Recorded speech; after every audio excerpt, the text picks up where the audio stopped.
Hola, soy Leonardo Guidi, analista financiero del Grupo Carey, y vamos a ver el resumen semanal de los mercados correspondiente al viernes 22 de noviembre de 2019. Bueno, arrancamos con Wall Street, donde vemos que tuvimos un nuevo récord histórico durante esta semana y que ha iniciado lo que parece ser una tímida toma de ganancias que bien que la necesitamos después de todo lo que ha subido el Standard & Poor's. Y es bastante lógico que se haya iniciado la toma de ganancia acá, porque si vemos acá la línea, técnicamente este es un techo técnico bastante fuerte. Fíjense que si yo miro un poco hacia el pasado, vamos a ver que en 2016, cuando todavía estaba Obama en la Casa Blanca, ahí hace un piso el Standard & Poor's y comienza a subir. Acá vemos la elección de Trump y todo el rally que siguió a la elección de Trump, con después todo lo que pasó en 2018. Fíjense que a finales de 2018 esta línea de tendencia fuerte se rompe y, como suele pasar, una línea de tendencia que era piso ahora pasa a ser techo. Y miren que hasta el momento siempre fue respetada como techo. Fíjense que varias veces la testeó, todas las veces resistió, con lo cual tenía sentido técnico de que cuando el Standard & Poor's llegara a estos valores empezáramos a ver, aunque sea, una toma de ganancia que a mi juicio todavía es muy poco, muy moderada, podría ser un poco más, para que de esa manera se dé lugar al rally de fin de año que suele arrancar después del Día de Acción de Gracias. A todo esto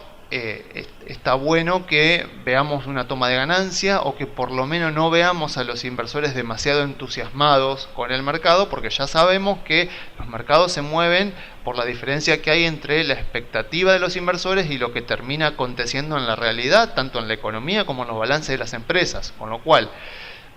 ver que los inversores todavía están pesimistas, están dudando en cómo puede ir la economía de Estados Unidos y las empresas durante el año que viene, es una muy buena señal, porque eso quiere decir que con las expectativas bajas, cualquier buena noticia sobre la economía o sobre los balances de las empresas va a ser muy bien tomada por los inversores, y eso va a empujar al alza el precio de las acciones, porque justamente superan las pocas expectativas que tienen. Esa es posiblemente la principal razón por la cual estamos viendo el Standard & Poor's un 23% arriba durante este año. Y bueno, entonces, ¿qué podemos esperar el año que viene? Bueno, ya el año que viene la situación va a ser radicalmente diferente, porque es un año electoral y la política va a pasar al centro de la escena. A pesar de que el tercer año presidencial es el mejor de todos y el cuarto año presidencial también suele ser muy bueno en Estados Unidos, bueno, no podemos, no sería lógico que esperemos un año tan bueno como lo ha sido este, pero sí es lógico que esperemos un buen año 2020 en las acciones en Estados Unidos. ¿Por qué? Bueno, si analizamos un poco la historia, vemos que, como yo les decía en otros informes, el 75% de los años desde que fue creado el Standard & Poor's se ha movido de manera alcista, por lo tanto el 25% del tiempo se ha movido de manera bajista.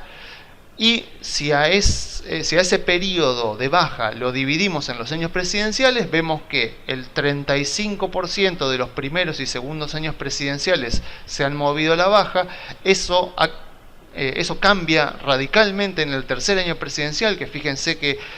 solamente el 10-15% de los terceros años presidenciales han sido bajistas, y los cuartos años presidenciales también. Fíjense que el 20% de los años presidenciales han sido bajistas, o sea, generalmente los cuartos años presidenciales son muy alcistas. Por lo menos el 80% de los cuartos años presidenciales hasta ahora han sido alcistas, así que históricamente tenemos razones para considerar que el 2020 puede ser bueno para las acciones. Y si analizamos también este gráfico, que bueno, tiene poca resolución pero se entiende bien, vemos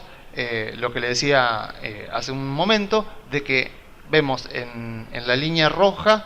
la performance del Standard & Poor's promedio durante toda su historia. En la línea negra vemos la performance promedio del Standard & Poor's durante los años electorales, que fíjense que es menor a la performance histórica, con lo cual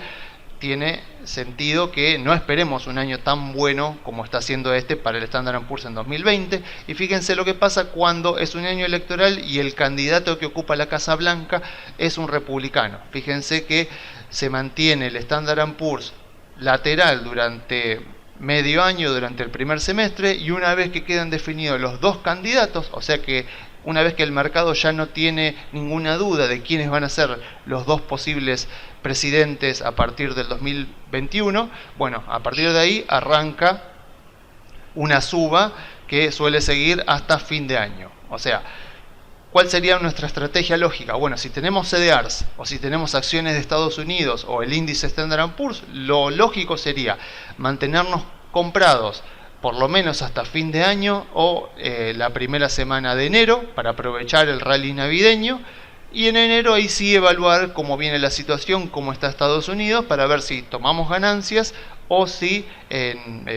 nos mantenemos comprados y cobramos dividendos durante el primer semestre del 2020 para después aprovechar el rally que suele venirse a partir de que los dos candidatos a las elecciones ya han sido elegidos. Bueno, entonces, pasando a Argentina, bueno, esta semana la OCDE publicó sus previsiones de crecimiento económico para 2020 y la verdad es que no nos fue nada bien. Fíjense acá en el gráfico, la OCDE marca quién va a ser el país que ellos consideran que más va a crecer durante 2020, que es India con 6,2, y cuál va a ser el país que para ellos peor performance va a tener en crecimiento económico, que desgraciadamente es la Argentina, que ellos consideran que va a ser el peor país en cuanto a crecimiento económico, con una caída del 1,7%. Y bueno, la verdad es que tiene razones para considerarlo, porque estamos a un par de semanas de que asuma el próximo presidente.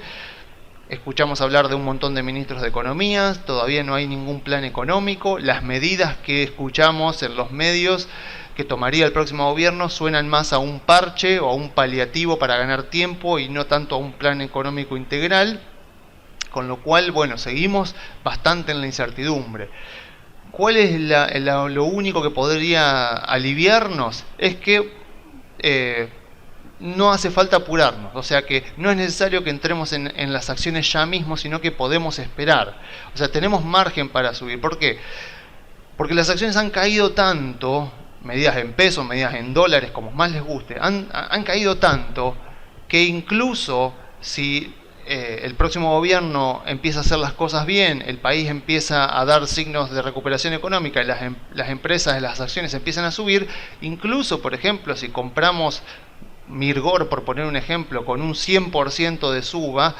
no la vamos a estar comprando tarde, porque han caído tanto las acciones que aun cuando las compremos, cuando la acción ya subió un 50 o un 100%, le queda tanto por recuperar, tanto por subir, que podemos darnos el lujo de esperar un poco, a ver las señales del próximo gobierno y para recién ahí comprar. Entonces, una estrategia lógica podría ser, bueno, dolarizarnos a la espera de que vengan señales, y a partir de que vamos viendo señales positivas, posicionarnos en aquellas acciones que vemos que están siendo favorecidas por el próximo gobierno. O sea, ¿qué deberíamos esperar? Y que las del consumo sean favorecidas, que las exportadoras sean favorecidas,